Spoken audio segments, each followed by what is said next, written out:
السلام علیکم ناظرین، کیسے ہیں؟ اب ارطغرل غازی سیزن 6 قسط 2 میں خوش آمدید کہتے ہیں کا قبیلے میں بے چینی پھیل چکی ہے۔ ارطغرل غازی کو خبر ملتی ہے کہ منگول جنرل توغائی اور بازنطہ گورنر الیگزینڈر نے متحد ہو کر قبیلے پر حملہ کرنے کا منصوبہ بنایا ہے کہ بزرگوں اور سپاہیوں کو جمع کرتے ہیں اور کہتے ہیں یہ زمین ہماری ہے، یہ آسمان ہمارا ہے، اور جب تک ہم سانس لے رہے ہیں دشمن ہمیں مٹا نہیں سکتا۔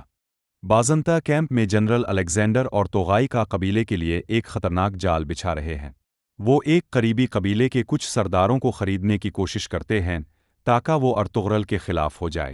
کچھ سردار لالچ میں آ جاتے ہیں، لیکن کچھ ابھی بھی شک میں ہیں۔ عثمان بے قبیلے کی حفاظت کے لیے اپنے والد سے جنگ میں شرکت کی اجازت مانگتا ہے، لیکن ارطغرل اسے کہتا ہے کہ وہ قبیلے کے اندرونی معاملات پر نظر رکھے۔ عثمان بے کو یہ فیصلہ پسند نہیں آتا، لیکن وہ اپنے والد کے حکم کی تعمیل کرتا ہے۔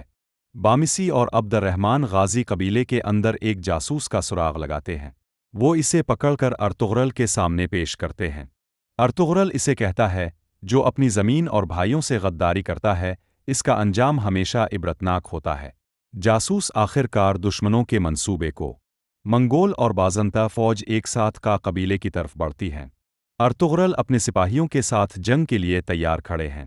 تلواریں نکال لی جاتی ہیں، گھوڑے دوڑنے لگتے ہیں اور دونوں فوجیں ایک دوسرے سے ٹکرا جاتی ہیں۔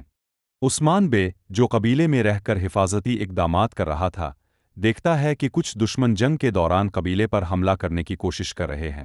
وہ اپنے چند ساتھیوں کے ساتھ ان کا راستہ روکتا ہے اور بہادری سے لڑتا ہے۔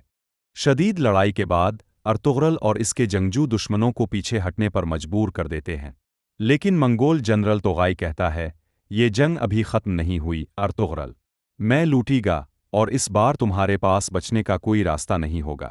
ارطغرل اسے دیکھتا ہے اور جواب دیتا ہے ہم مرتے دم تک لڑیں گے، لیکن اپنی زمین کبھی نہیں چھوڑیں گے۔